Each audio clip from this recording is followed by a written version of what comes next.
This is Tax Pro Nation, the home of independent tax professionals. Find community, maximize your earnings, and live life on your own terms. I'm your host, Jeff Dolan, Vice President of Pronto Tax School. And I'm your co-host, Andy Fry, founder and CEO of Pronto Tax School. As a tax professional, you take pride in giving the best service you can to every client you serve. Too often, your good work goes unnoticed. Too often, your story goes untold. No more. Unnoticed and Untold ends now. Welcome to Season 2, the season of story, where it's all about recognizing and appreciating you, the hardworking tax professionals that inhabit the mysterious land known as Tax Pro Nation.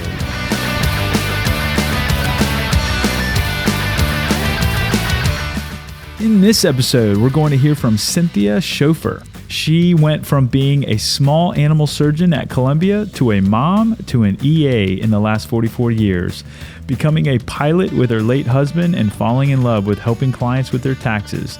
We are very excited to have this conversation with Cynthia. Let's jump in.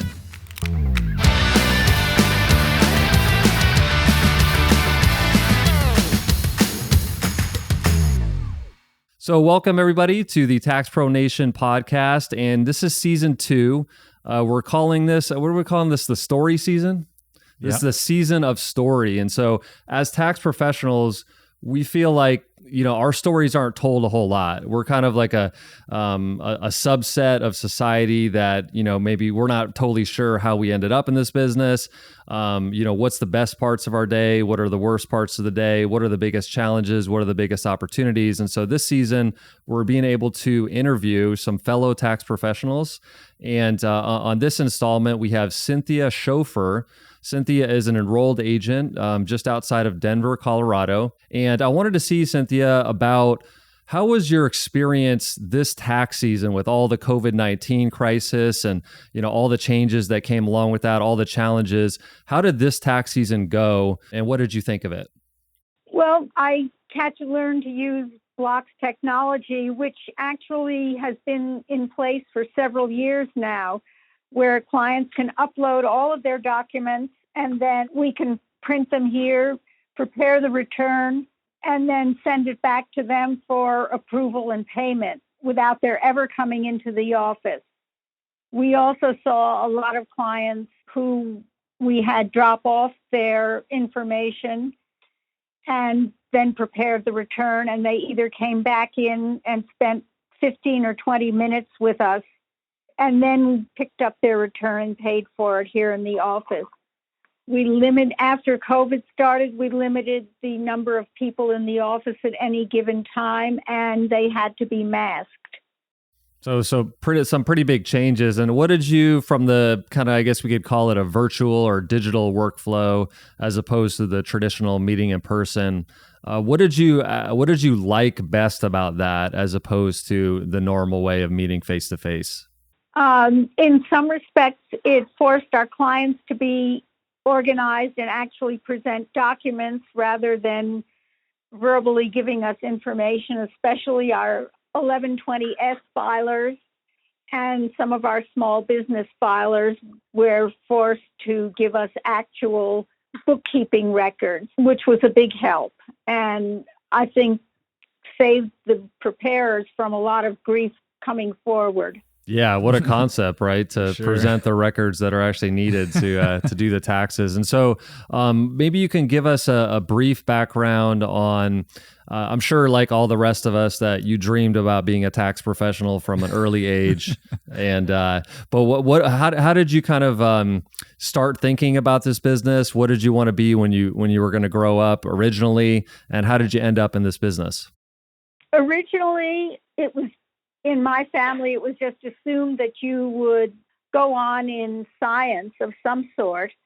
And I, in fact, was both a biology, cultural anthropology major and was able to put myself through school partially by working for Columbia University in New York as a small animal surgeon at the medical school. And then they paid for 9 credits, and I was able to pay for an additional 3 credits per semester.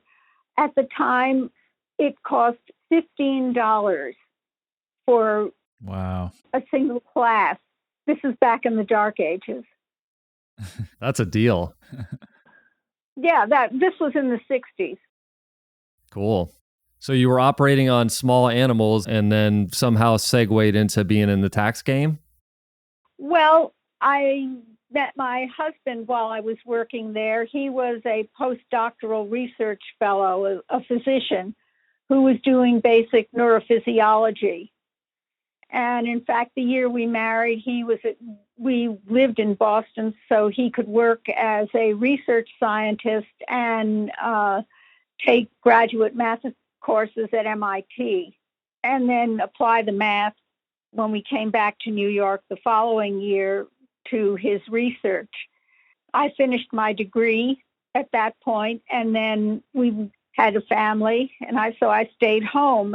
In 1976, he decided to go back to clinical medicine. We packed up 2 kids, 2 very aggrieved Siamese cats, and moved from Nyack, New York to Huntington Beach, California. Nice. Wow. And I realized since he was going back to clinical medicine, I probably needed to understand more about both investments and tax implications of higher income. I took the block tax course and worked for them in tax season 1977. And essentially the rest is history. I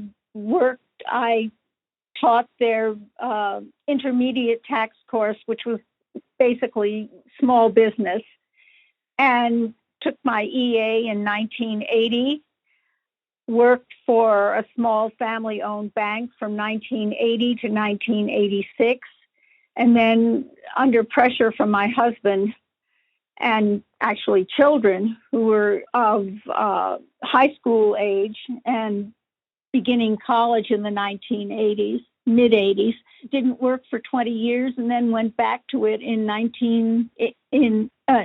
2006. Repeated my EA exam, which is much tougher at 64 than it was at 38.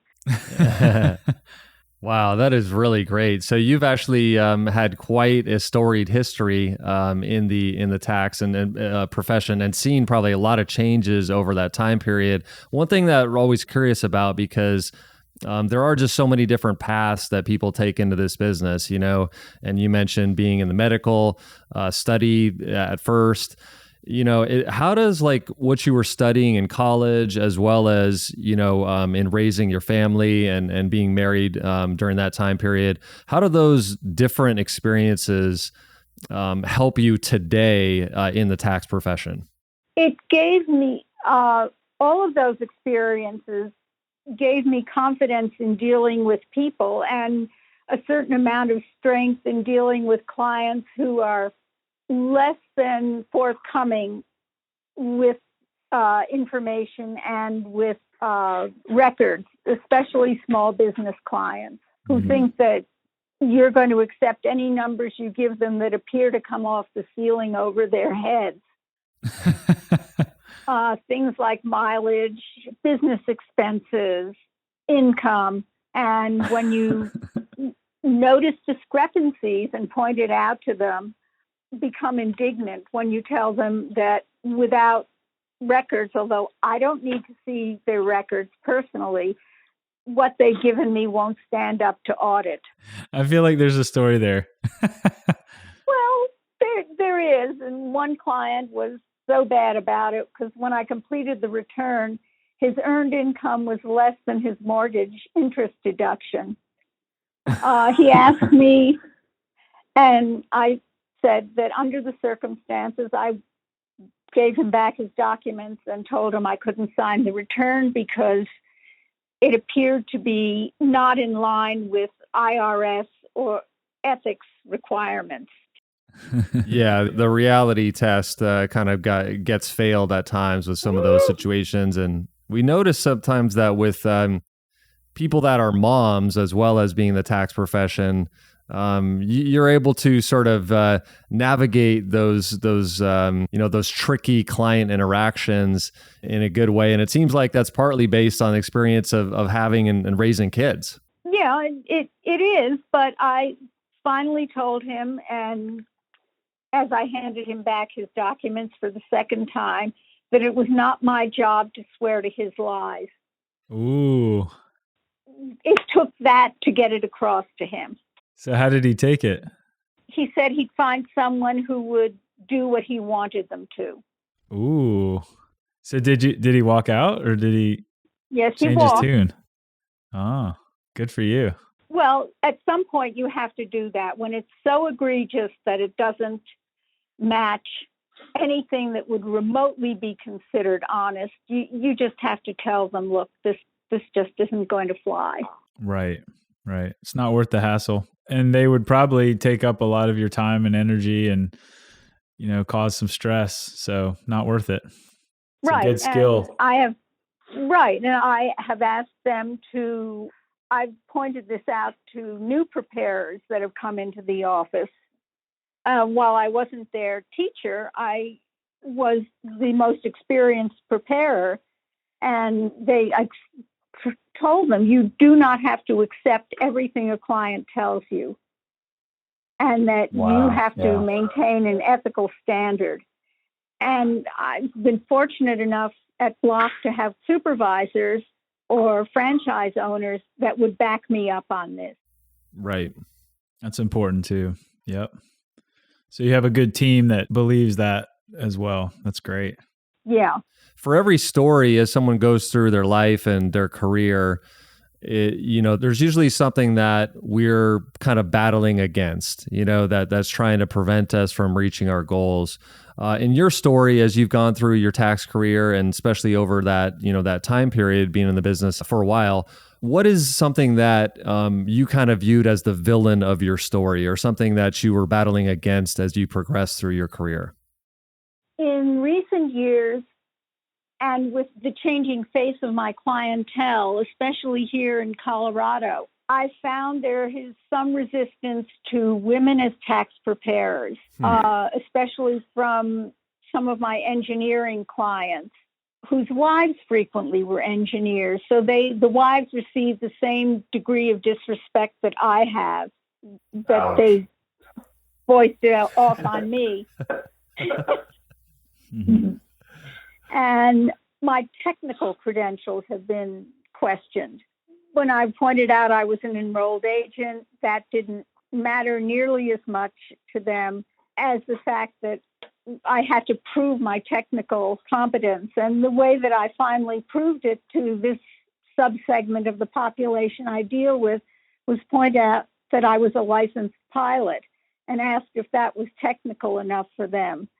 And after they got over a shock of a late 70-year-old plus, I'm 78 now, year-old preparer, not only doing taxes and being old enough to be their grandparent, but I was a pilot, and that was technical to them. Wow. That's amazing. So do you still fly? No, I no longer fly. When my husband was ill, at some point, his vision deteriorated because of the illness, and so we sold our plane. So I've ridden as check pilot for friends who need their instrument currency kept up, but other than that, I haven't flown. Well, that sure is something to be able to pull out of your pocket, though, for anybody that's questioning the technical nature of your mind. That certainly solves that problem right away. Right, it did, and I didn't even think about it as doing that until I was confronted. I had never been confronted that way before in all my years doing taxes.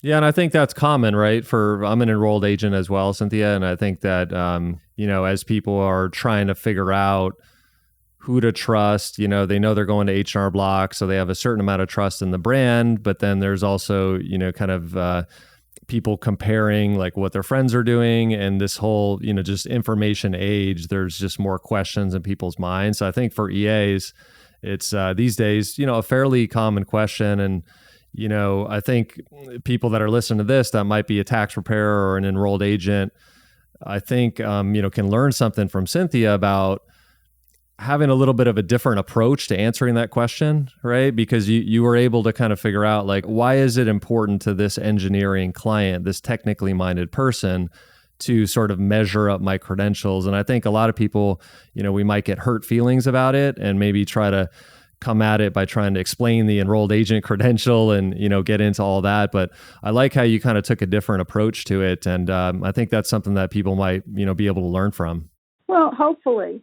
I mean, I've been an enrolled agent when there were fewer than 30,000 enrolled agents in the country.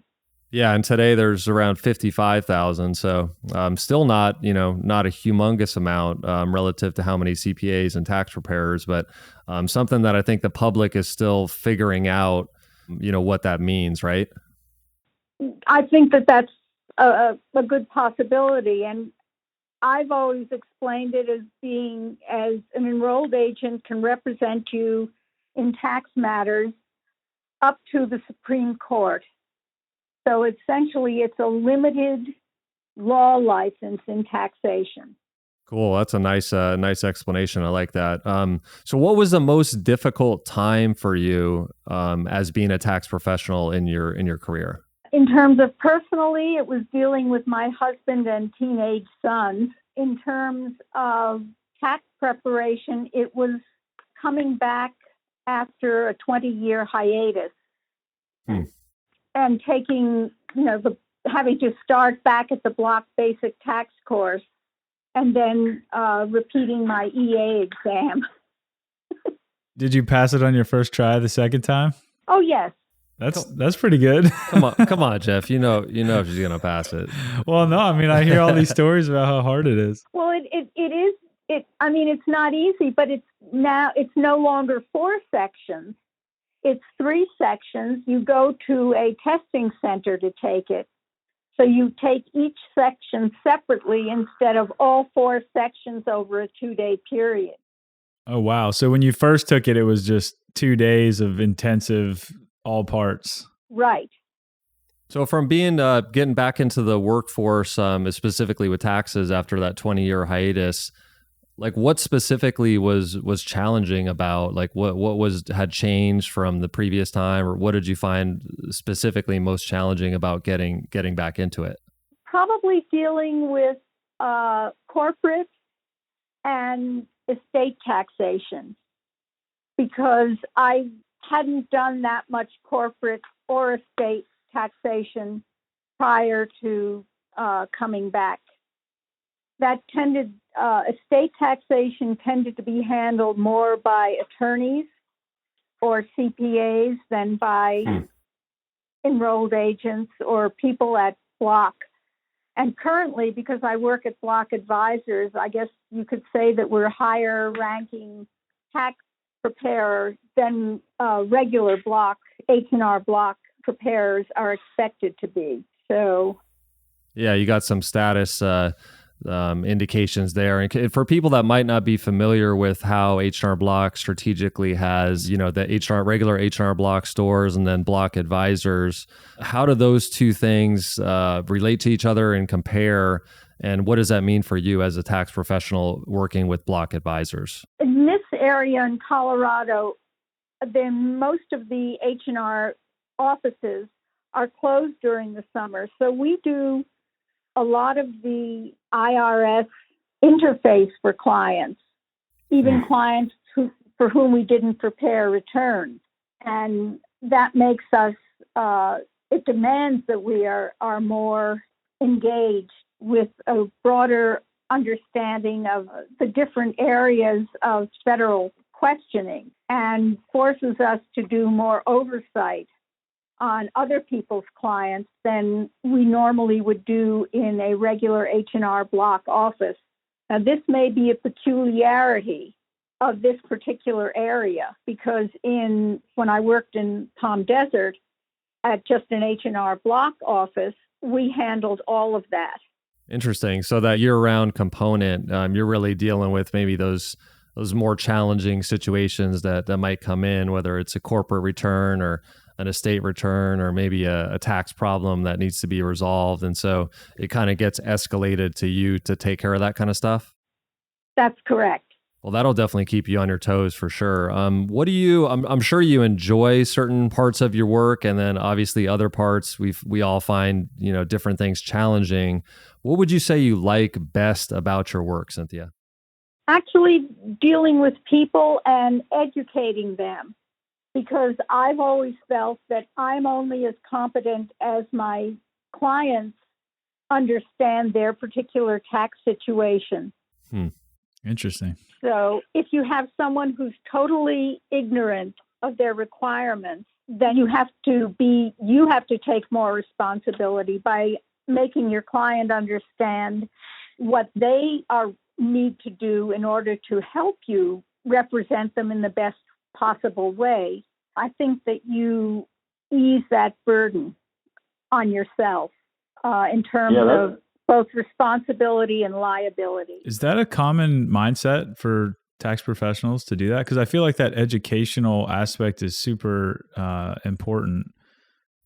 Yeah, I mean, it's actually the reason that we founded Pronto Tax School originally, is because I started noticing that when we were providing service to tax clients, especially as the online do-it-yourself filing started increasing, the value that the client was getting out of visiting the tax office was changing to be more education focused and to be more on how are you helping me be informed about my situation and also be a teammate, because that's what Cynthia mentions. And even Cynthia, when you mentioned also wanting to learn about taxes for your husband and your specific investments, right, in your family financial situation. So majority of people, correct me if I'm wrong, majority of Americans have no trusted financial resource other than their tax professional, and maybe their tax professional is up to speed in a way that Cynthia, comparable to Cynthia, or maybe not.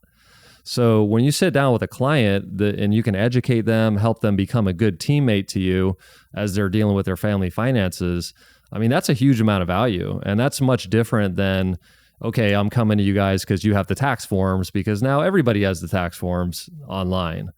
And so what is your take, Cynthia, on, and you were kind of ahead of the game on that education aspect, and what is your take on the whole online filing, the growth of that and how that affects us as tax professionals?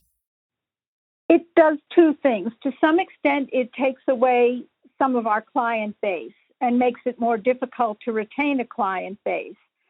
On the other hand, we see a lot more tax returns that have been filed by individuals that come back and are not and have errors in them that the client doesn't understand where they made the mistake. Right. And we will amend their tax return, and then they will come back to us in the future because we have greater level of expertise, and they realize what it is what our value is. And yes, they pay us more. On the other hand, then it costs them to self-prepare. On the other hand, we deal with them on behalf of the IRS or the local taxing agency, and we also are able to give them advice that saves them trouble in future years. So it's a win-win. And again, it's part of that education of what a tax preparer can do for you. We don't give investment advice, but we can say, gee, maybe you need to talk to your investment advisor. You're 55 years old. Do you realize that you're going to be collecting as much as in your retirement as you're earning currently, because you've managed to save so much in your 401 or 403 account or in your IRA accounts? And have you considered transferring some of this to a Roth IRA for your IRA accounts? Yeah, so just having those kind of conversations. I mean, if we think about it, even people that have financial advisors, right? Sometimes they they trust their CPA or their EA or their tax preparer, or have a stronger relationship, and just want to be able to talk about different ideas, financially, and definitely to talk with someone like you that has such experience, with different financial things, and moving cross country, raising a family, owning a plane. That catches my attention as a tax client. I'm like, if you've owned a plane at some point, then your financial acumen has got to be fairly high. I mean, is that a logical conclusion or what? Well, to some extent it is, but like everybody, all of our life experience plays into how we advise clients. For example, real estate, I look at what their insurance bill is and I say, oh, do you have an overriding umbrella policy that gives you additional liability coverage? What's that? Why do I need it? Just looking at your income, looking at what you hold in investment accounts of one sort or another. Do you understand that if there's an accident or a fire in your rental property, and especially if someone is injured, you may be liable for everything you owned or ever will own? Wow. So you need to talk to your commercial broker or your regular insurance broker about an overarching umbrella above and beyond what you have covered in your policy on your rental property. Yeah, that's definitely one of those things better to think about that ahead of time than learn about it later, for sure. Yeah, it's super interesting in the medical field. There's something called the medical home, and it's like your team of doctors, right? So you might have like the family physician, and then your ortho and your gastro. You have all the different, doctors that are part of your care.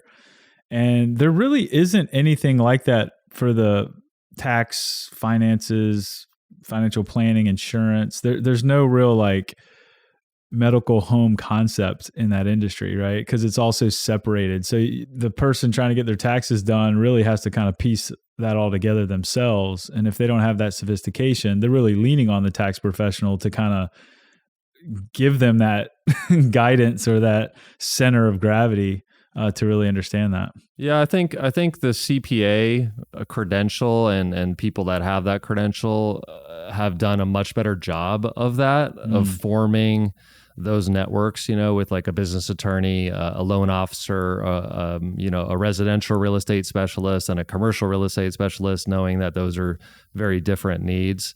But I think for EAs and tax preparers, it's kind of been more ad hoc, like someone like Cynthia that really understands why that's important will take steps to build up her network and just have those, wider conversations. But I think for the rest of us, I think it's something that we need to do a much better job at, because especially the modern client, I mean, if you can refer somebody to a good attorney, so they save time, they know they're working with somebody trustworthy. I think just having that network is actually a lot of value for clients. Would you agree with that, Cynthia? I would. And although Block certainly encourages us to develop our own skills, as a company, I'm not certain how much they encourage us to develop an individual network of outside referrals. And of course, over the years, I've come to know a number of different specialist attorneys, tax law attorneys, and real estate attorneys, and people need to understand that, yes, these people are expensive, but you need to know about them. Right. And so with so many changes going on in the tax business, and you having kind of this great perspective of, I believe you said you started in 1977, so now it's 2020. I mean, I've definitely seen some pretty major changes in the tax business over that time period. What advice would you give to somebody that's getting into the business now, that you feel will be really crucial for them to enjoy a good career, in going forward? I actually would encourage all people who come in with just as tax preparers and no other credential to work on their enrolled agent's credential, and to also, if they are, we at Block, we see retiring CPAs come in as preparers. And so they're another great resource for us, especially if they're from our own area, because they have this large network of people that they can send clients to or have us send clients to. So that's a big help for Block advisors. And also to encourage people to point out to their clients that we don't just prepare forms, we also are a resource for other aspects of their financial lives. One of which, the easiest of which I would say is, as clients approach 65, even if they're continuing to work, even if they have their medical insurance through their employer and will continue to past 65, if they don't apply for Medicare about 3 months before they turn 65, they're going to end up paying the highest possible premium as they apply for their Social Security payment at age 70 or 70 and a half. And that's a really big financial burden in the future, and something that most people don't think about because they have insurance. Right. You do better to pay your $148 than your almost $500 a month premium for Medicare. Yeah, I definitely like 148 more than 500. Yeah, well, yes, even if you don't need it at this point. Yeah, that's a really good point you make about the CPAs that are retiring. They have those networks that we were mentioning. And if you're a new preparer, if you seek out those kind of mentors in your community, that would be a great opportunity to kind of get started on somebody that is kind of ready to mentor someone and teach them the ropes. Yeah, totally agree. And I think, if somebody sees the kind of wisdom that Cynthia and this generation of CPAs and EAs and tax preparers, have seen and done so much financially in terms of, today's younger, like they've mentioned several times that the millennials, they've had such a rough ride as far as, I think Jeff might be a millennial. We're not sure yet. We need to check the dates on that. But just between like the 9/11 crash and then like the 2008 crash, and like there's a financial complexity to what goes on. And if we can team up and be mentored by and really respect and learn from the people that are going before us and have acquired all this hard-earned wisdom, that's a humongously valuable thing that can help you all throughout your career. So I was fortunate to learn from my dad in that way. Right. And just being around people like Cynthia and these very experienced individuals, it can, definitely change your career for the better. Absolutely. Well, Cynthia, this was a very awesome pleasure to speak with you and hear your story.